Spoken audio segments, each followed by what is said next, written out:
I'd like to tell everybody to dream big and to believe, because dreams do come true. And today, I'm very humbled that one of my dreams has come true. Watson takes a snap, rolls right, looks into the end zone. Hunter up the caught it! Touchdown! Touchdown! Touchdown! With a second left. It's intercepted, and the Tigers are going the other way. A.J. Terrell with a pick six. Lawrence took a peek downfield, had a lot of room, and breaks a tackle, and he's still running. Lawrence in a foot race. Will they catch him? Touchdown, Tigers! Booker. Shot. Chase Hunter tries to shoot. He's got it. And it goes! Chase Hunter! And one! Pitch. And this one hammered high, deep to right, way back, and out of here! A grand slam! Seth Beer! He's in the lineup, but he has been a game changer. This one's out to center field. It is deep. It is caught! Oh, my goodness!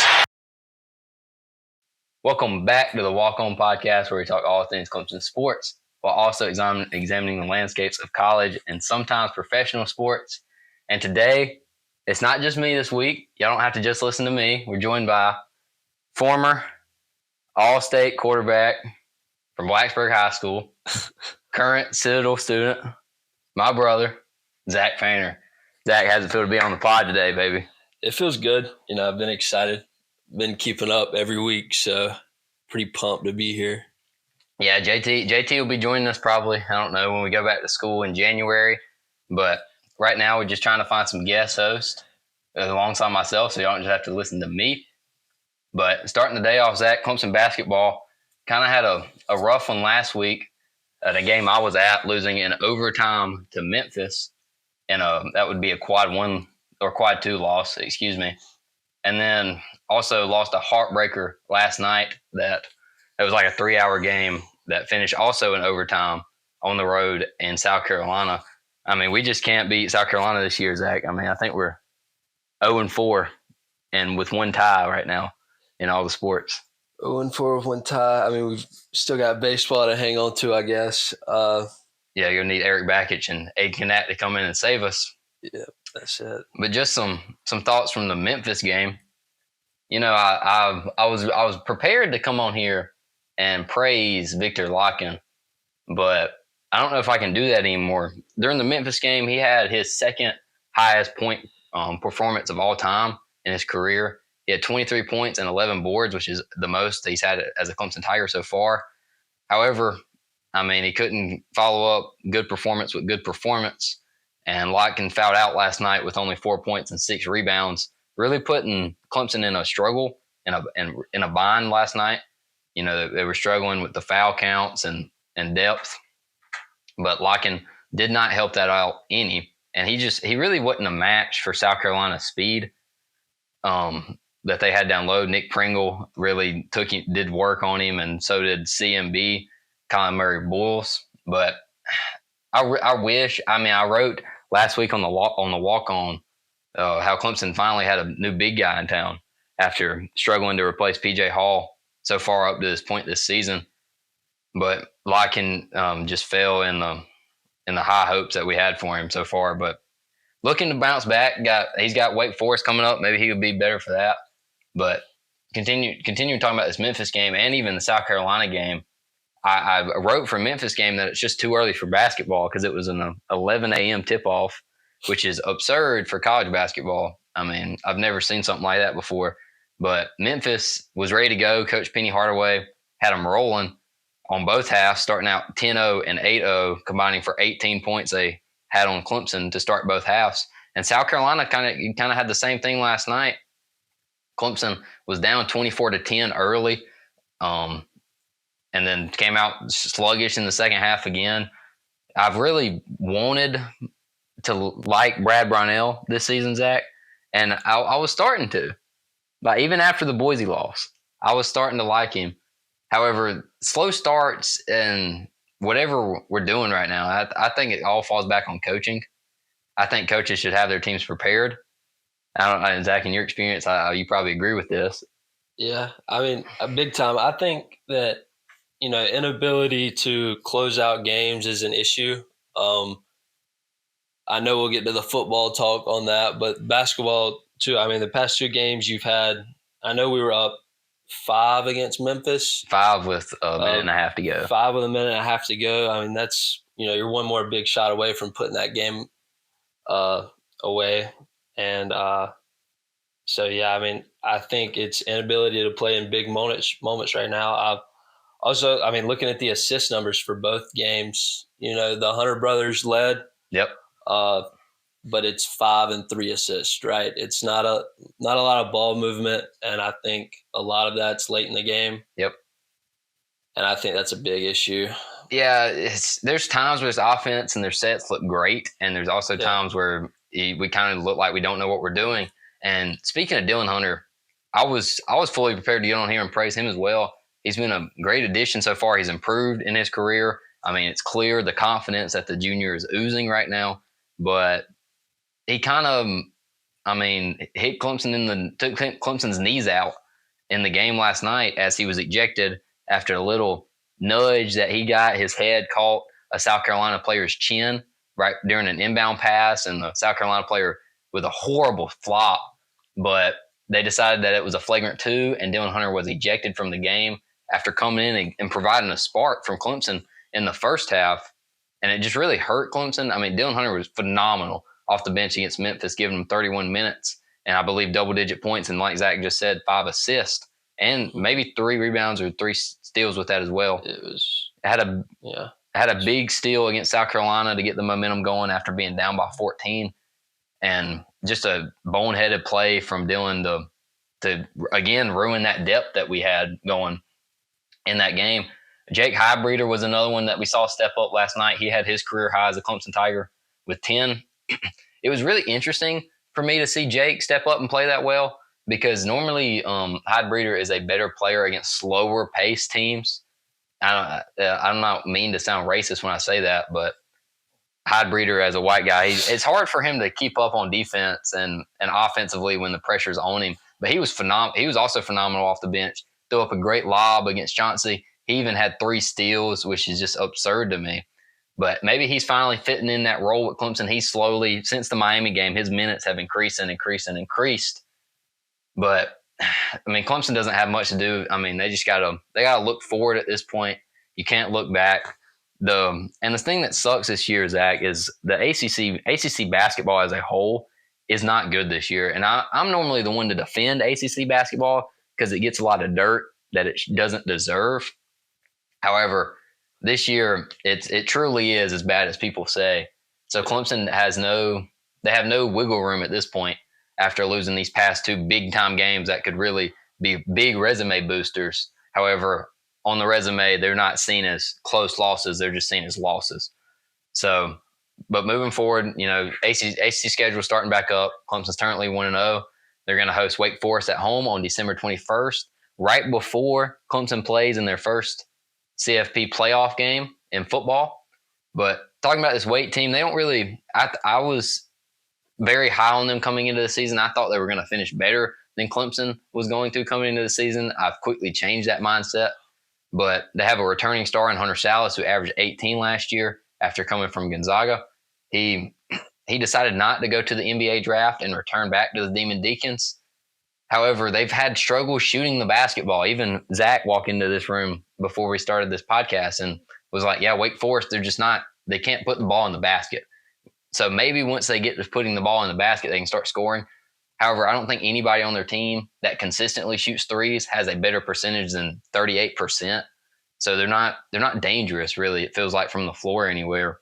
However, they're an old team. Hunter Salas could come in there. They're going to be prepared on Saturday to play. However, I don't see a way Clemson drops this game, to be honest with you, after these 2 bad losses. I mean, Brad's he's wanting to turn back bad in my heart. And he might actually if he loses this game on Saturday. But I don't see a way for Clemson to lose this game against Wake. What you think, Zach? Yeah, I don't think so. Wake's, like you said, they're not really dangerous anywhere. Clemson's kryptonite's been the 3 ball for the past, 5 or 6 years. Corner 3. Yeah, the 3 ball really is what gets Clemson because we don't have anybody that can score with that. Yeah. We didn't have anybody that kept up with Alabama last year in the Elite Eight. Memphis the other night, they had 2 guys that, shot Tyrese Hunter and Colby Rogers. Yeah, shot 70-something% together. But Wake Forest doesn't have anybody like that. As a team, they're not a great 3-point scoring team. So I think Clemson walks away with it. Yeah, I think it too. I got Clemson winning 73-59 here. I don't expect Zach to give a prediction here, but obviously, it's like he said, I think Wake's going to have offensive struggles all day. Clemson's defense is built for teams like Wake Forest, as Zach said, that really hard-nosed, can really guard inside the arc well. However, it's that the ball switching the help defense, and it gets us off, and it normally leaves the guy wide open. It hurt us against Memphis, hurt us against South Carolina. However, what I want to see from this game from Clemson, I want to see either Chauncey Wiggins improve because he's not playing very good basketball right now. He has to improve for Clemson to be good. He's the X factor this season. Or I want to see Dylan Hunter take his minutes. No, because I don't care about the height difference, because I realize Chauncey Wiggins is 6'10". I realize Dylan Hunter is probably 6'2", but Chauncey plays like he is 6'2", so it doesn't really matter in the grand scheme of things. But Dylan Hunter's playing great basketball right now. He has to be on the floor. And if I was Coach Brownell, maybe you don't do it after the boneheaded play you just had, but Dylan Hunter's playing like a starter right now. If Chase Hunter wasn't on this roster, he'd easily be our starting point guard. But I want to see Dylan Hunter really create that momentum for this team. Shefflin's he's playing great ball. He's going to continue rolling. I know it. He's going to get a double-double. He's playing at All-American level. Clemson doesn't lose this game on Saturday. Moving on, before we talk about the Heisman here, I just want to talk about our records from real quick. Me and JT's records, who's obviously not here. We only picked one game last week because it was the only actual game on practically. Both went 0-1 because we both went with Army. That sits my overall record at 43-24. JT's at 52-15. I'm currently sitting at 9 games back. Got a lot of momentum to gain with these playoff games and some bowl games that we're going to pick. However, there's still a long way to go. I'm not out of this thing yet. JT's sending me his picks constantly week after week. We're talking about all of it. We're going to have a great end of the season. Moving on, Heisman review. They gave the Heisman out, what was it, last Saturday night? No, yeah, this past Saturday. Last Saturday, yeah, this past Saturday. Travis Hunter taking it home. I believe, was this the first? It's like the first year in 5 years a non-quarterback, or in 4 years a non-quarterback. 4 years, I think. Devonta Smith was the first, or the latest non-quarterback to win the award. Travis Hunter takes it home over Aston Jeanty, who finished second. Dylan Gabriel finished third, and Cam Ward, who finished fourth. Zach, what do we think about the Heisman voting, man? What do you think about the results? The results are what it is what it is. I think, as you can see, the fan vote went to Jeanty. Yep. Travis Hunter is a great player. There's not a lot of dudes that can go out there and play receiver, run up and down the field, and then go out there and then guard the receiver. Yeah. Running up and down the field. No, I agree. He's a track star. But it's hard to say. I liked Jeanty. I have been telling my buddies this, since the season, but I knew they would never give it to him, right? He's not power 4. Yep. His best game came against the number 1 team in the country, but, he's not power 4. He has, less competition at that group of 5 level. So, the committee did what the committee does, and, Yeah, I would say that I'm the one to argue. Obviously, he's not power 4, but is the Big 12 really that much harder than the Mountain West? And it's not, this year it doesn't look like it. No, it doesn't. UNLV is a good ranked team. Mm-hmm. The Big 12's got some good ranked teams. Kansas State, Arizona State, obviously. Iowa State is supposedly good. They tell us. Yeah. But Travis, Hunter obviously should have won probably on paper.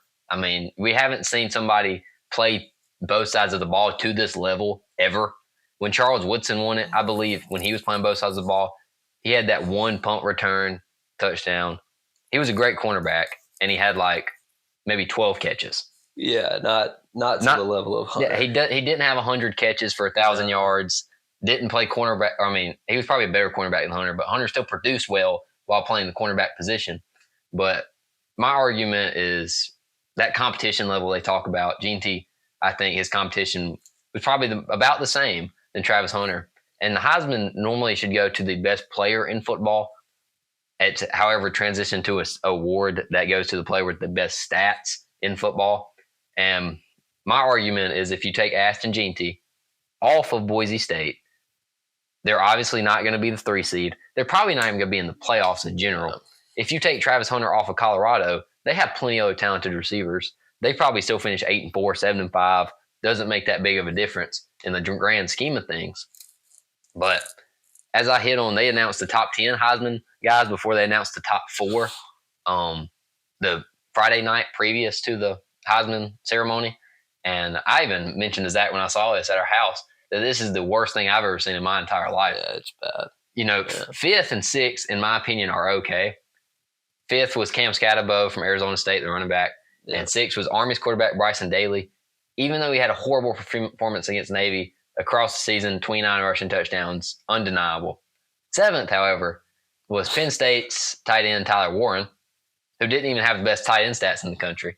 And Bowling Green's Harold Fannin Jr., I believe that's his name, had better stats than Tyler Warren did. Yeah.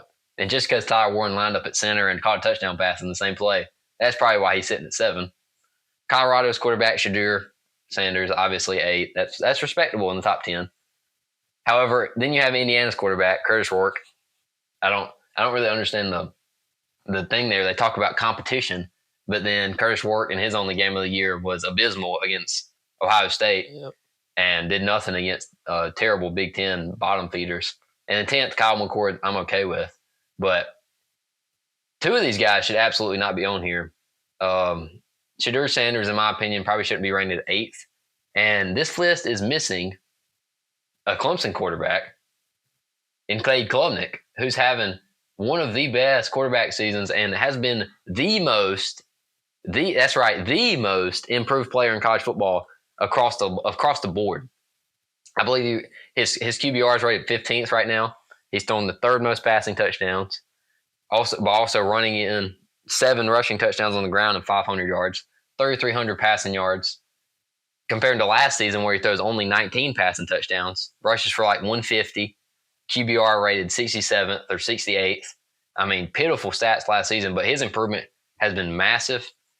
And I don't even understand why he's not in the top 10, because obviously this list doesn't care about competition. If you're talking about Kyle McCord and Curtis Rourke, and maybe even Tyler Warren, and Army's quarterback. So I don't get why Klubnik's not on this list, Zach. What do you think? Yeah, Cade's obviously been, top 5, top 10 quarterback in the country this year. Curtis Rourke, I don't see it. Shadur Sanders, Kyle McCord. Kyle McCord's the nation's passing yards leader. Yeah. Shadur Sanders is Shadur. He's good. He's got that primetime blood in him.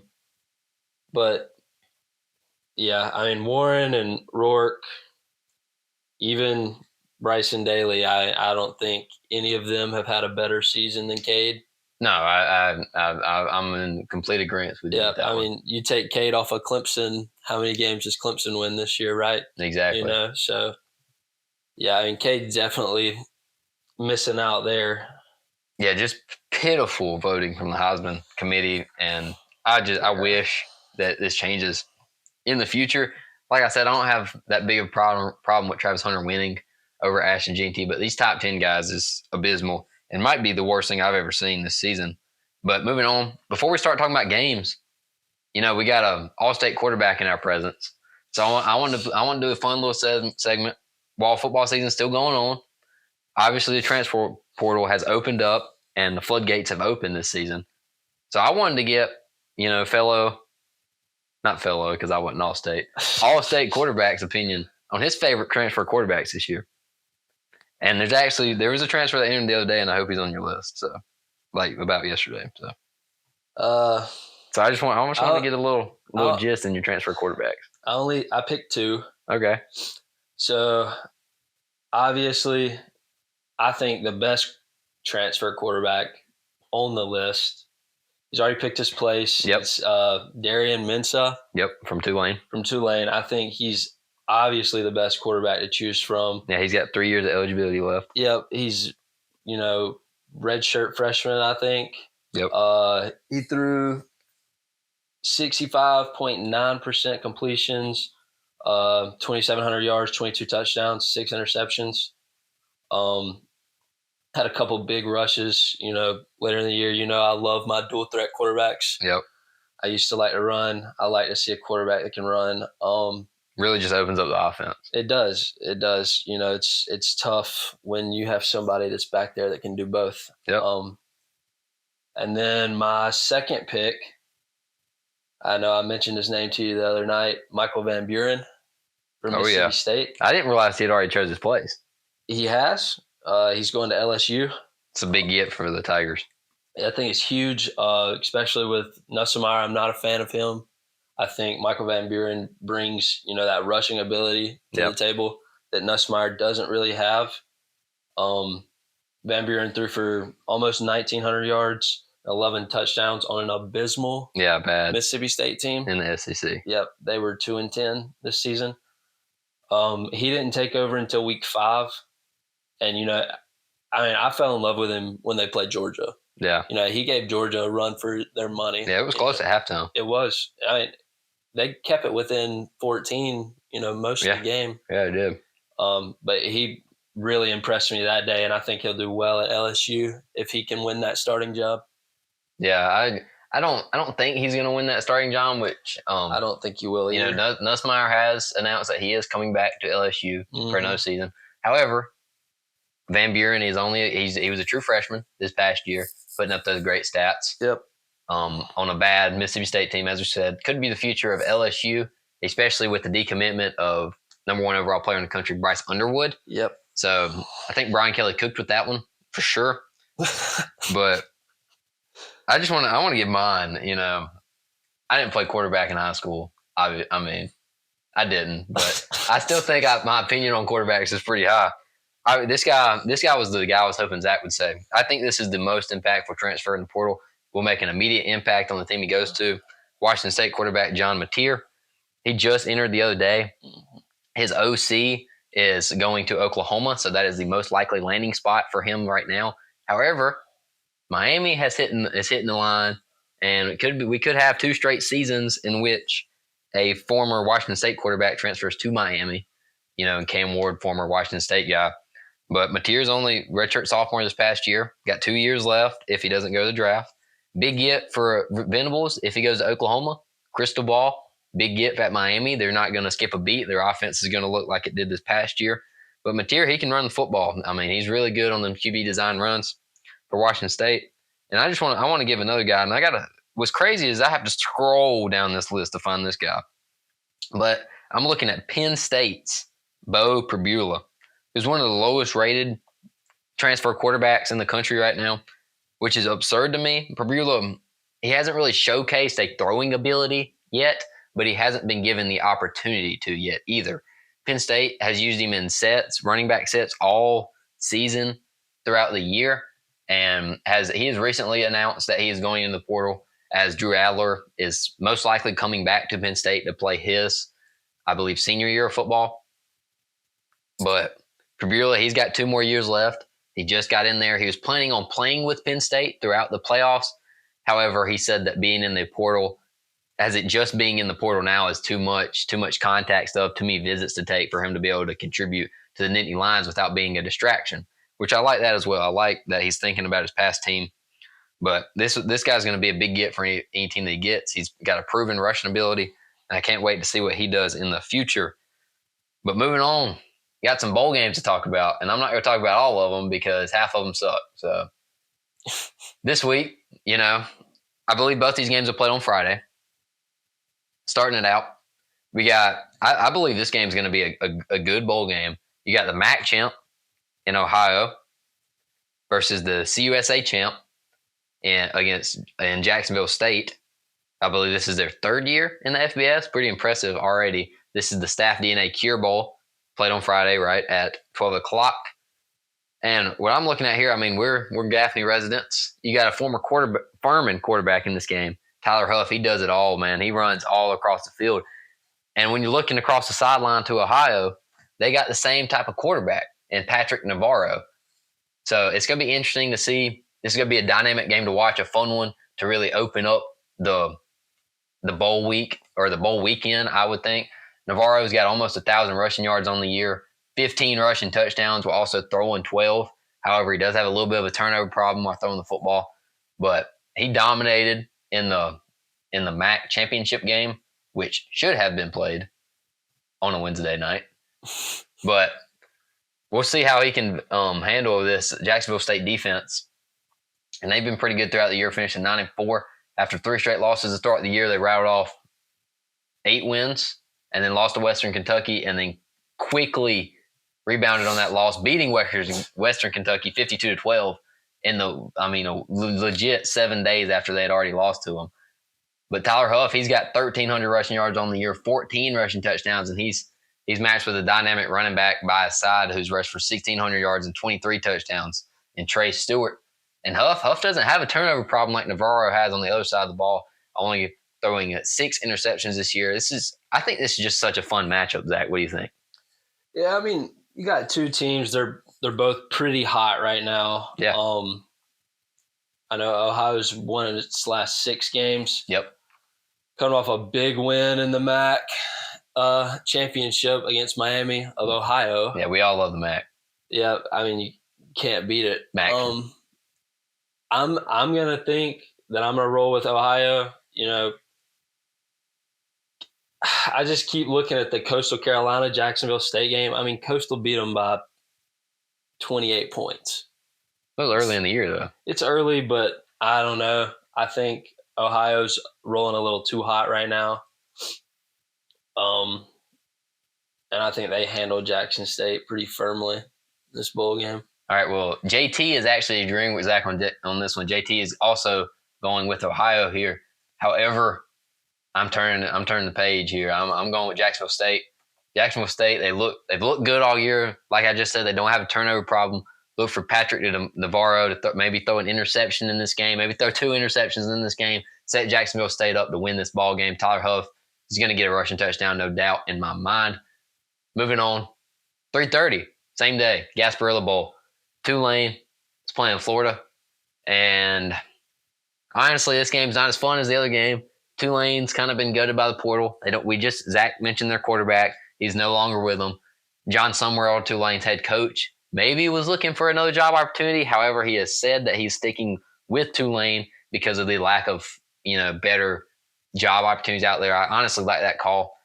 But in Florida, I mean, ever since DJ Lagway got in there and started rolling, they've been on a roll along with Lagway. And I don't think there's much to talk about with this game. Florida's hot. I'm rocking with Florida. JT's rocking with Florida. I'm rocking with Florida. I was about to say Zach's rocking with Florida. Not much to say here. Tulane's being gutted by the portal. And I would expect them to lose more guys even after this game to the portal as well. Florida's hot. Give me Lagway and the boys to take care of business in this one. Setting up a big year for Florida, as I predicted on the podcast a couple weeks ago. I think Florida's going to have a big year next year. They got a hard schedule. However, 8-4 on that hard schedule is good enough for them. Maybe even 9-3 sneaks them into the playoff with some weird stuff happening. But getting to the games that we all actually care about. Friday night, Indiana is going to Notre Dame for the first ever 12-team playoff, the first ever postseason game played on a home stadium with the home crowd. This one is going to be a chilly one. I believe the high is 31 degrees, and it's got a chance to snow. It's going to be a fun one for the boys. However, this one's going to be interesting. Notre Dame's got a really good rushing attack. Indiana's got a really good rushing defense. Zach, what you think about this one, man? This game's hard, right? Because, neither team has really had to play top 25 games. Indiana receivers, they're not great. Those receivers? Indiana. I disagree. I don't like the Surratt kid. I don't like Indiana's receivers. I don't think any, they don't create a lot of space. Yeah, but the Surratt kid, he catches a lot of 50-50 balls. They catch a lot of 50-50 balls, but my thought process here is if you're throwing up 50-50 balls to the number 3 team in the country in the college football playoff, then I think, Siggs has got a bigger problem than being there, right? So I'm going to take Notre Dame. A quick one here, already ripping it. Yeah, I'm going to take Notre Dame in South Bend. Okay. It's going to be cold. Yeah, it is going to be cold. I think the atmosphere is going to be crazy. I think it's going to be something we've never seen before, but I'm going to take them 30-13 at home. Okay, well, Notre Dame is notoriously known. Wait, what was your score? 30-13. Okay, that kind of. Okay, well. 17 points. All right, well, Notre Dame's notoriously known for not winning big games. Brian Kelly probably played a big part in that one. Yeah. But we haven't seen Marcus Freeman do it a whole lot either yet. But here's my thing with Notre Dame. They got the 11th best rushing attack in the country with that Riley Leonard and Jeremiah Love. Love is a dog averaging 8 yards a carry. I mean, every time he touches football, it's explosive. But Indiana has done a really good job at stopping explosives. And a lot of people want to say with Indiana, they want to point at that Ohio State game, and they want to say, hey, look at that. They got blown out on the road against Ohio State. It's going to happen again here. However, when I'm looking at that game, I don't see a 38-15 score. I see a 7-7 ball game, and then Indiana muffs a punt on the 4-yard line. Ohio State scores right before halftime, make it 14-7. And then I see a punt on Indiana's first possession in the second half, in which Ohio State took it to the crib. Boom, 21-7 like that. Indiana's a team that plays on schedule. Everything kind of has to be going for them to win a game. They don't. It's like Zach said. They don't create space. You're not going to see them make these big explosive plays. However, if they nick you for 4 yards on first down, then that's where they want to be. They want to be sitting at 2nd and 6, but if Notre Dame's defense is able to disrupt them, then that will be an issue for Indiana. Indiana's got 2 really good running backs, in my opinion. They're dynamic. They do a lot of things for them. But my thing with them is is Curtis Rourke going to step up to that big game type thing? Zach said it's going to be a cold one. However, this is an in-state battle. They're both from Indiana. They're both used to the cold. I don't think the cold is going to be a factor here unless it truly snows heavy. But my thing when I look at this game, Zach, just looking at Notre Dame's schedule, who have they played since Louisville? Yeah. Nobody. They haven't played anybody. Let's go down from Louisville, Zach. Stanford. Are we kidding me? Yeah. Stanford. Georgia Tech. Georgia Tech didn't have the starting quarterback that game, and they didn't play the freshman. So they rolled in there with Zach Pyron, who you probably don't even know who that is. No, I haven't. Navy. Are we serious? Can't throw the football. Florida State. Terrible. Virginia. That's an okay win. Army. Can't throw the football. And then USC. At USC. However, it is at USC, and it's a 14-point win. But I don't see that 14-point win. You know what I see? I see 35-28. USC's driving in the third quarter. That 100-yard pick six. Yep. They get the ball back. It's not over yet. They still got time. They drive all the way back down the field.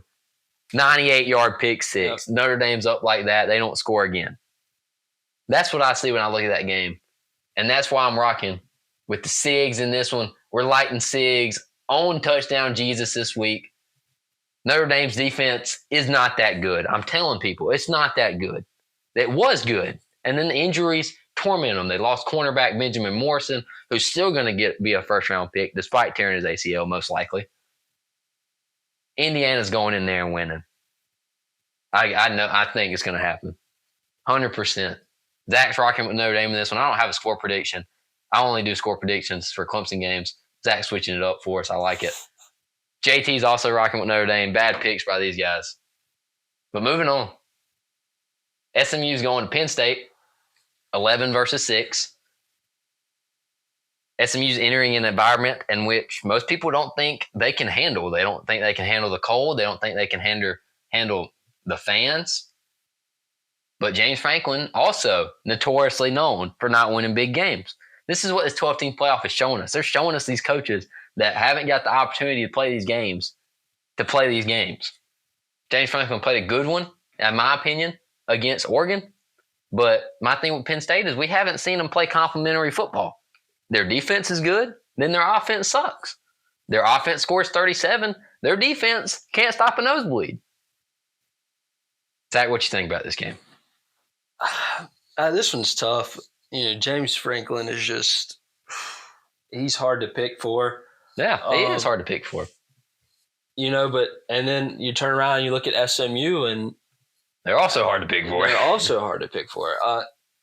SMU, besides the first quarter against Clemson, they truly did look like a playoff team. Yeah, absolutely.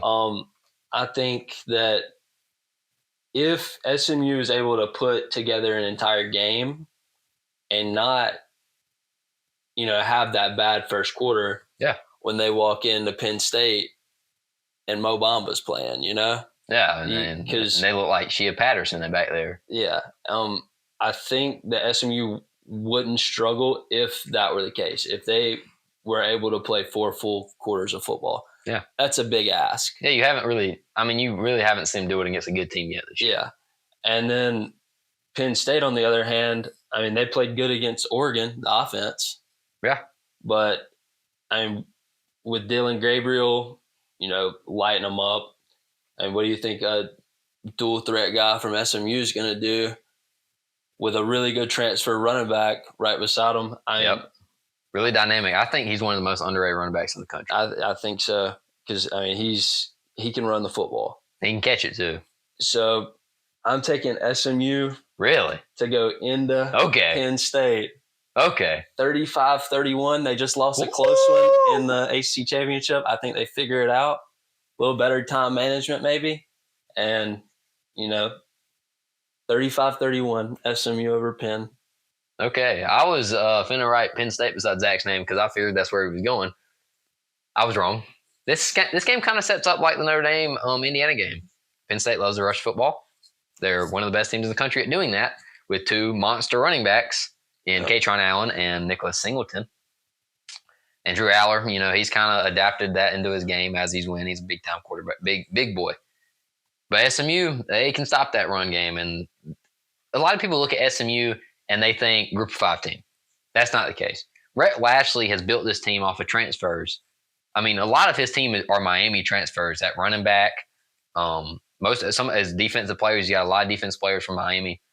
He's built his team from transfers from Power 4 guys. This team does not look in person like a group of 5 team.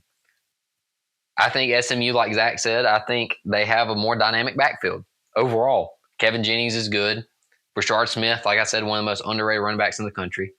They have better receivers than Penn State. Penn State's horrible at the receiving corps other than Tyler Warren. However, Penn State's first quarter against Clemson really scares me. It wasn't even – and the weather scares me. It wasn't even that cold when you look at it compared to this game in Charlotte that day. It was 37 degrees. And it was a Clemson crowd. There was obviously more Clemson fans there. And they did not handle it well at all. They had 3 drops across the entire season. 3. One of the best in the country. And they had 6 in one game against Clemson. If they don't have 6 drops, they just have like 2. They probably win. But you had 6. Kevin Jennings, he's a great quarterback, young quarterback. That's why I'm going to take Penn State. He's too young. He's inexperienced. Nick Saban had him, did a film breakdown on him earlier on game day and said, when he moves around the pocket, instead of putting 2 hands on the football to move around, he hangs it in that backhand with 1. And he said, Nick Saban literally said, somebody's going to strip sack him one of these days because he doesn't secure the football moving around. And look at TJ Parker come flying in there on the first drive, took that ball out of his hands, took it for himself. Penn State is I don't think they're going to roll in this one. I think it's going to be a defensive game. Abdul Carter's probably going to get in there. Maybe even look for a strip sack to happen. Maybe look for a fumble. Probably an interception. Kevin Jennings kind of just threw one up to Khalil Barnes at one point in the game, trying to get it away. Just inexperienced stuff. that doesn't really change over just 2 weeks of preparation. So I'm taking Penn State here just because they're the more experienced team. I think SMU matches up with them pretty well. They have a great dynamic backfield, but taking Penn State here. JT is also rocking with Penn State on this one, I believe. Let me pull it up just to make sure. Yeah, he's rocking with Penn State with me as well. Zach's the lone one going with SMU here. But moving on, the game we all care about, truly, probably the most of the listeners here. Clemson sneaks into the playoff. They're ranked 16th in the country. Got that 12 seed by winning the ACC. They're going into Austin, Texas for the first time ever. On paper, Texas has the best defense in the country. They are first in passing yards allowed, 12th in rushing yards allowed. However, the best quarterback Texas has seen all year has been Diego Pavia, who is not actually a quarterback. He is a running back. Yeah, playing. And quarterback sheep clothes. Yeah. So Clemson has an opportunity to do the funniest thing of all time here. They don't have a rushing attack right now unless Phil Maffa somehow gets healthy over these next 2 weeks. But what will Clemson's freshman wide receivers look against the Thorpe winner, Jahdae Barron, Makumba, Cade's former teammate, Michael Tafe, and Malik Muhammad? That's the question we're all asking. But this game has so many storylines that really match up for Cade. Cade's homecoming. He's from Austin, 20 minutes from the stadium. Cade and Quinn played in Quinn's senior year, or really his junior year because he forego his senior year, graduated early. In high school, Cade beat him 52-35, I believe, or 34. And it's the Makumba Bowl. Andrew Makumba, Texas' starting safety, left Clemson in this past offseason, supposedly because Clemson did not give him the proper development, despite Clemson being one of the best teams in the country at developing defensive backs. But he decided that Clemson wasn't the place for him. So many storylines here for Clemson. Zach, how do you think this game's going to play out? You know, you said it. I think the biggest key to the game for Clemson is they have to find somebody that can run the football. Yeah. Anybody. They can't go in here like they've been doing the past couple weeks. They can't run Hurt Muff out there on the field. They can't. Jay Haynes is, out for the season most likely. Whether it's Keith Adams or it's Jarvis Green or either David Ezemo Mume or Antonio Williams, or jet sweeps or Cade. It doesn't matter who it is, but somebody's going to have to run for 100+ yards this game. I think you need that. I think it's going to help Cade and the freshman receivers with Texas's secondary if we can get somebody that can run the football. Absolutely. And then the defense, I think Clemson has to take away the explosive play from Texas receivers. Quinn Ewers is kind of getting to a place these past couple of weeks where he's not doing a lot of, looking through progressions. He's, if his first read's not there, he's throwing a 50-50 ball. And I think that if, the Clemson secondary can take care of that, I don't think the defense is going to have too many issues with Texas offense. Yeah, I agree. Offense has been kind of running dry the past couple of weeks. But, I hate to do this. I'm going to take Texas. I don't think Clemson's going to have what it takes when they walk in there. You got the score prediction here? Texas 28, Clemson 14. Okay. Yeah. I don't think it's fair. Yeah, I mean, I don't think without a running back. Yeah, it's hard. It's going to be really hard to go in and play the best secondary in the country. Really hard. Yeah, I agree. It's like I said though. I mean, Texas sitting at 11-2. Both their losses are to Georgia. I was talking with my father about this the other day, looking at Texas's schedule. Who is their best win? Is it A&M? A pitiful A&M team? I mean, is it Vandy? It ain't Michigan. I mean, it's hard. Like, really, they haven't played a good quarterback all year. Yeah. Like, you go down this list. Colorado State quarterback, I thought he's good. He's good. He's a good Group 5 quarterback. Davis Warren. He's thrown for the most yards on him all year, 202. I don't know UCSA's quarterback. Did General Booty start the game for UL Monroe? I hope so. Michael Van Buren. This was his first game starting him for Mississippi State. Yep. Michael Hawkins at Oklahoma, or against Oklahoma. Carson Beck was horrible. Yeah, Carson Beck was bad. Pavia. it wasn't DJ Lagway because he got hurt. Excuse me, he got hurt the week before. It was Warren. I don't know his first name. Aiden Warren for Florida. Their third string. Arkansas's quarterback Taylor Green kept it close with him. That was about the closest game all year, other than obviously the losses to Georgia. Cutter Boley for Kentucky, and then Marcel Reed. I think Taylor Green and Marcel Reed are the best two here, and Texas won both those games by 10 points. Cade Klubnik is 1,000 times better than Taylor Green and Marcel Reed. Clemson has the opportunity to do the funniest thing of all time Saturday. I don't know if they're going to. Like Zach said, something's got to be figured out with the running back position. Maffa's been visibly hurt since the Pittsburgh game. He's been horrendous on the ground for Clemson. Yet Clemson continues to run him out there for some odd reason, like they have no trust in their backups. Since Pittsburgh, I want to read you Phil Maffa's stats against Power 5 programs, or Power 4 programs, excuse me. He went 17 for 17 yards against Pitt, 20 carries for 66 yards at South Carolina. You know, at least that one's not absolutely terrible. And then 13 carries for 28 yards versus SMU. Can't happen. You can't have a starting runner. You cannot run a starting running back out there that's going to put up numbers like that and expect to win. And what's fun, and on all three of those games, Clemson should have lost all three of them easily. Clemson's got to figure out positions. Like Zach said, I don't know if it's Keith Adams. I don't know if it's Jarvis Green or the freshman David Eziomume. We saw him try to get Jay Haynes in there against SMU. However, unfortunately, he tore his ACL, done for the year. Just bad luck for Clemson, really. Didn't even tear it on a rushing play. It was on a kickoff return. But I don't even like Zach thinks that the running back's going to be the most critical thing here. I disagree. I mentioned it earlier. It's going to be these freshman wide receivers, in my opinion. We saw Bryant Wesco pop off during the ACC championship game against SMU secondary. He had like 140 receiving yards and 2 tutties.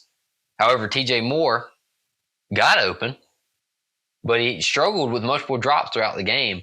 Maybe because it was the weather. I don't know. He's not going to be playing in bad weather this game, so maybe that'll help him out. I mean, I'm going to expect Antonio Williams to get open, especially after a quiet week last week. Or 2 weeks ago, excuse me. But it's going to come down to Bryant Wesco and TJ Moore on the outside. It's just going to. These guys have transcended Clemson's offense this year.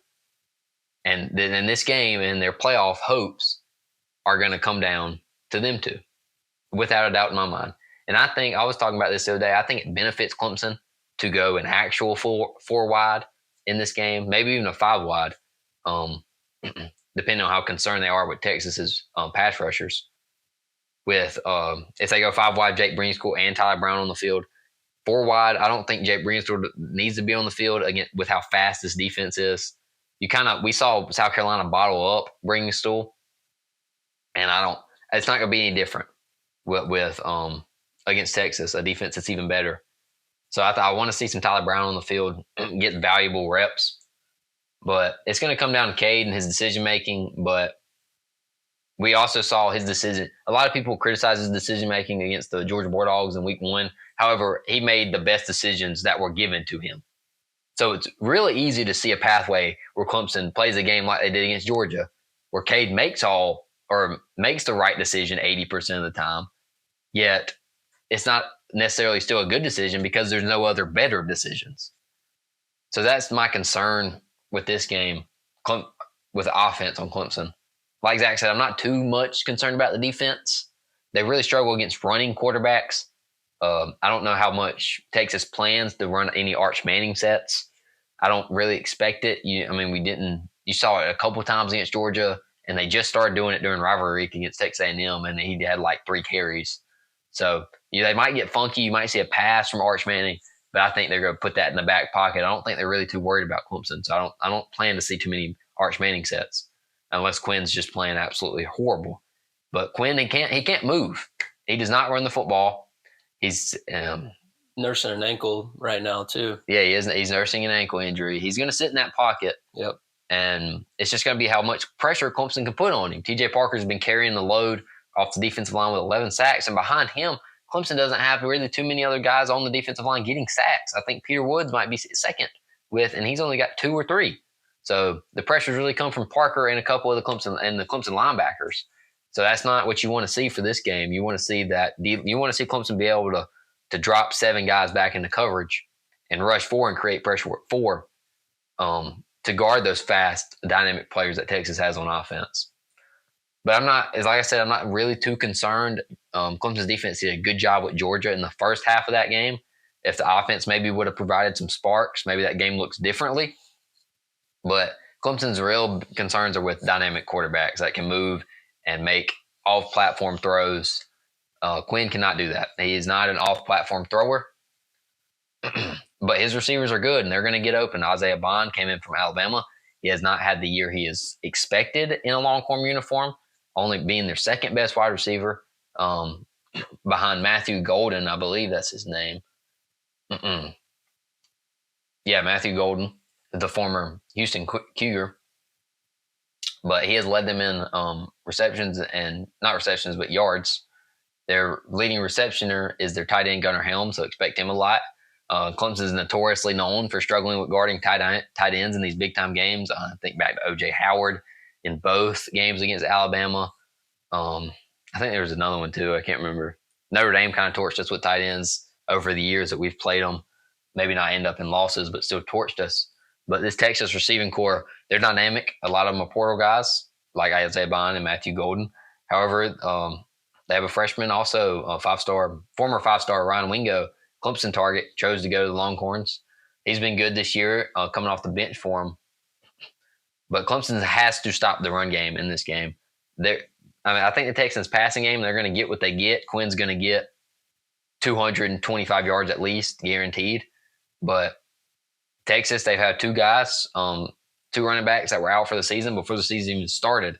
And it's kind of fallen into the hands of Quintravian Wisner and Jaden Blue. Jaden Blue started the first 5 games for Texas, I believe, but Wisner took over. He's rushed for over 800 yards. However, he only has 3 touchdowns. But Clemson's got to slow these guys down. And I think it might be manageable.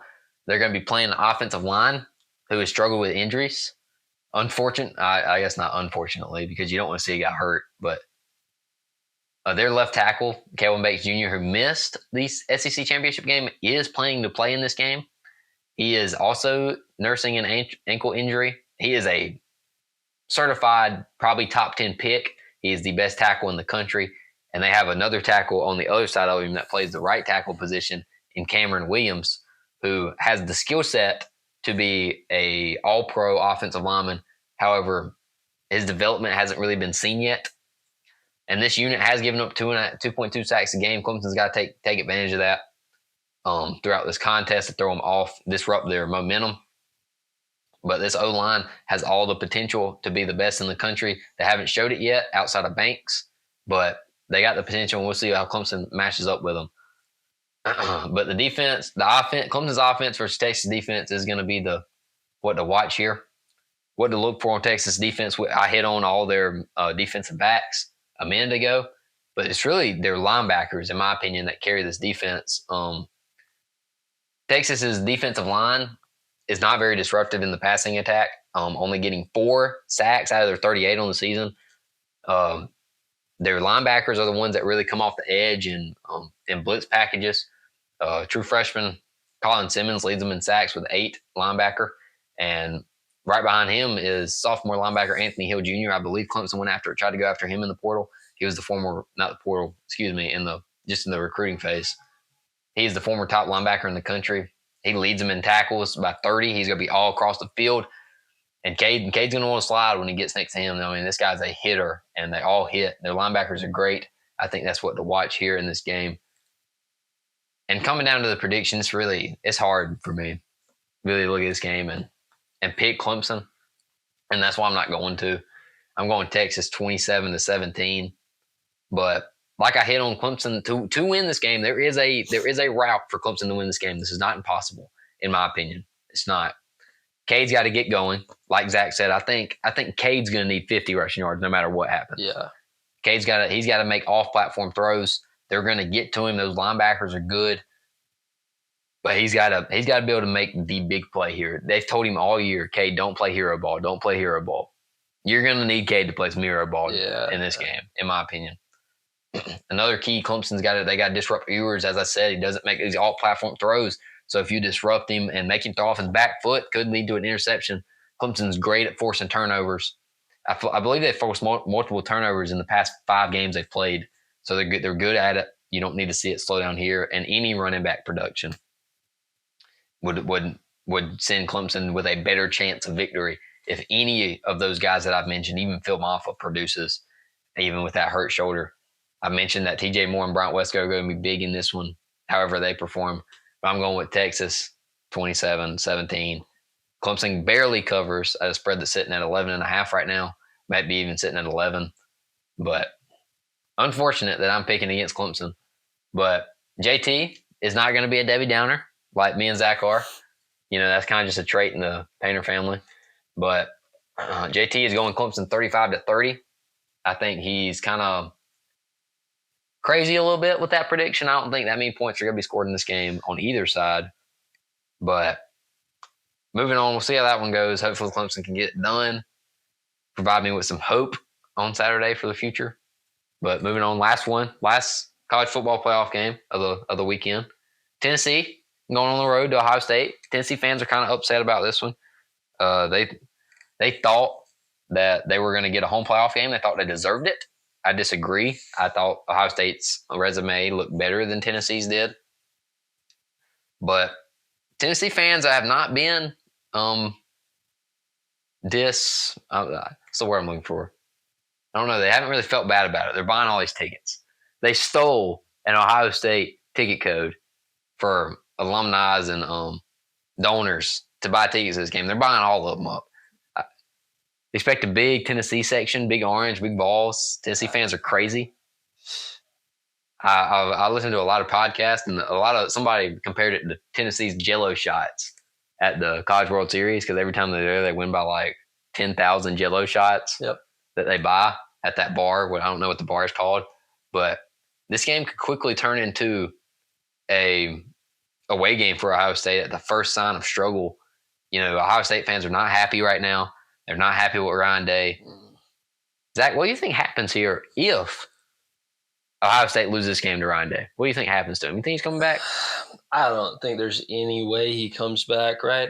He hasn't. You think they fire him, or you think he goes out in his own regard? I mean, he's always going to say, you know, I'm leaving on my own regard, but they're going to run him off. If they don't come out here and win the whole playoff, I think. No, I disagree with that. Maybe they've got to. They get Oregon in round 2. I think they've got to win at least 2 games. I mean, maybe for Ryan Day to, because this is 5 in a row that he's lost to Michigan. I think it's just 4. Is it just 4? It's 4 or 5. I don't know. It's too many for an Ohio State fan, especially this year. Yeah. I mean, you've had this scoreboard up on your computer the whole time. Because, you know, I want to pick Ohio State to beat Tennessee. Because I don't really like. Yeah, but the last time you saw them, they look like that. Yeah, at home, it's at home, and now Tennessee's buying all the tickets. I mean, Vol fans are crazy. I'm calling for the Vol fans to pack the shoe out. You know, you ain't worried about the cold for Tennessee, man. Tennessee's rolling into the cold. They're not really a cold team. I remember when they were playing. Knoxville's not warm. I know, but I remember when they were playing Georgia earlier at Georgia. You know, I think it was obviously a November game. I think they said on the broadcast that Tennessee was complaining about the cold. Their players were, which is kind of funny. Yeah, that is funny. You're complaining about Georgia weather in November, and you're about to run up to the shoe. Yeah, I think that Tennessee. I think that Nico. I think that this Tennessee team has been there this year, though, right? In every game, yeah.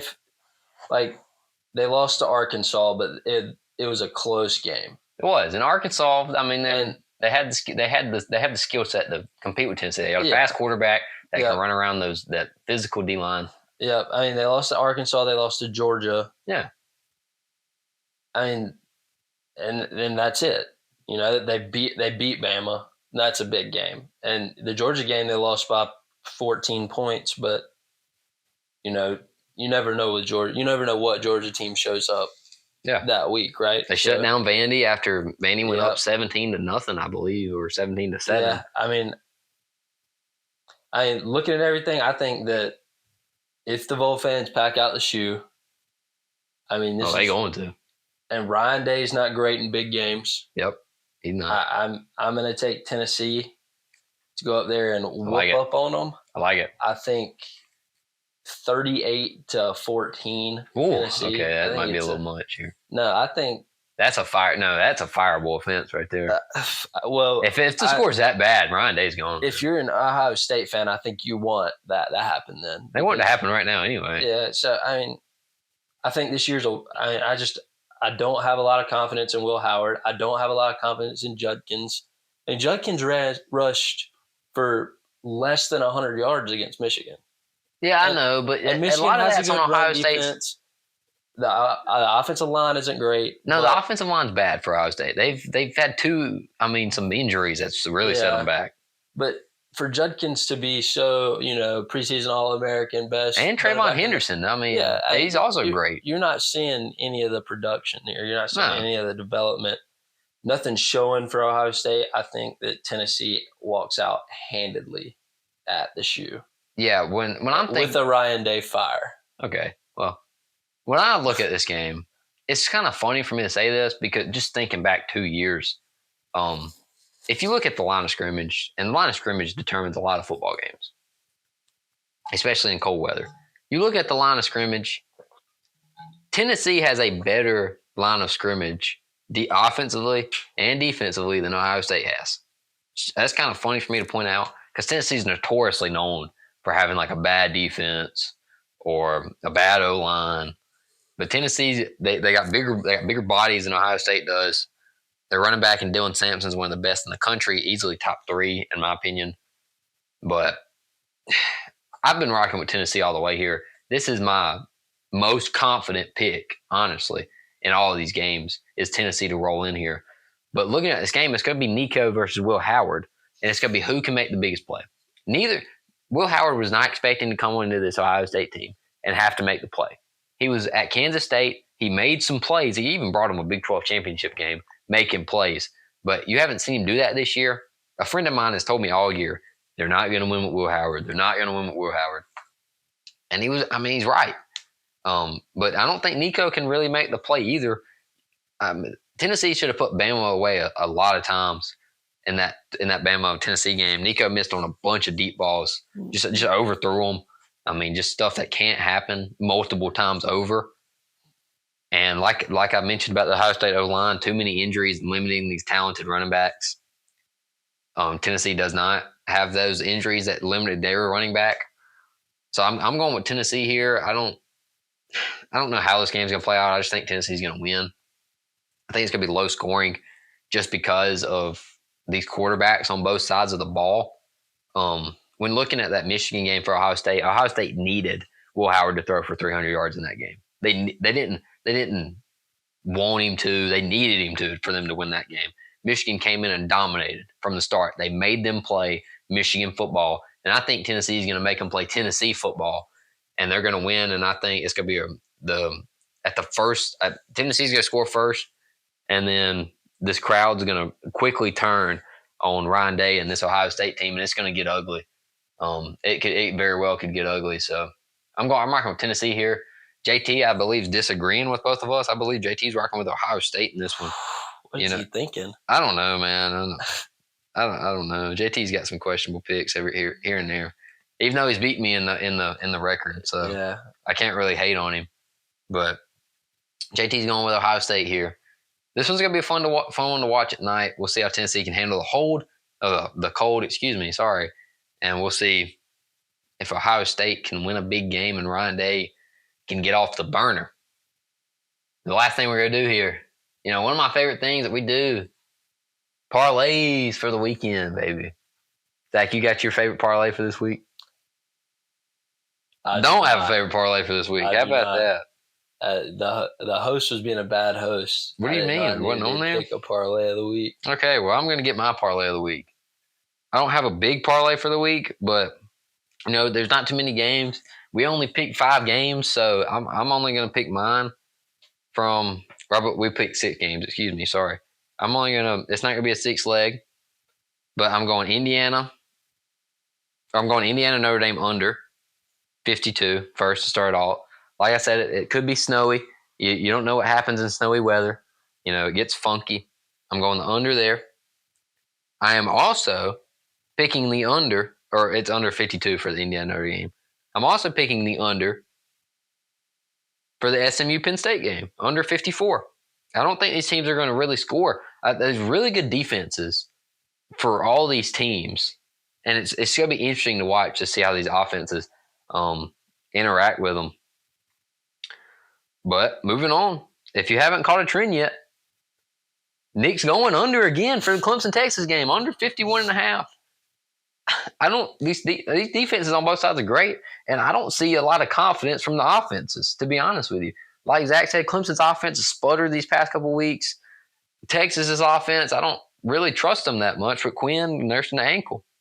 And then I'm going Tennessee money line to wrap up the playoff games I'm betting on. And then I'm going to go Florida money line, big favorites. I think they should be big favorites. I don't know the spread on that game. Let me look it up right quick to see, but I might even take the spread of that game depending on what it's sitting at. But on my betting app right now, it currently doesn't have the spread on there. But I would play Florida up to at least 14.5 or 13.5 if they're not sitting at that right now. They're sitting at minus 11. I would play that up to 13.5, put that on there to make this little 5-leg go. But just in recap here, we got Florida money line or spread at minus 11. Indiana Notre Dame under 52. SMU Penn State under 54. Clemson Texas under 51.5. And Tennessee money line to end it out in the night. That's a winner right there, baby. I don't think I've hit one of these yet. But this is the week to do it. Zach, it was fun having you on. Probably going to return next week, most likely. We'll see how it goes. Yeah, I mean, give the viewers what they want, right? Yeah, we'll see what the viewers want. We'll see. So, all right, well, we'll be seeing y'all next week. If you want more information about Clemson football and sports specifically, check out the Walk On blog. That is www.the-walk-on.com. If you want easier access to Clemson information, check out Clemson.fans, JT's page on Instagram. It's an easy little follow. Just he'll be posting on his story every other day about Clemson results and what's happening. But that's all we got for you. We'll see you next week.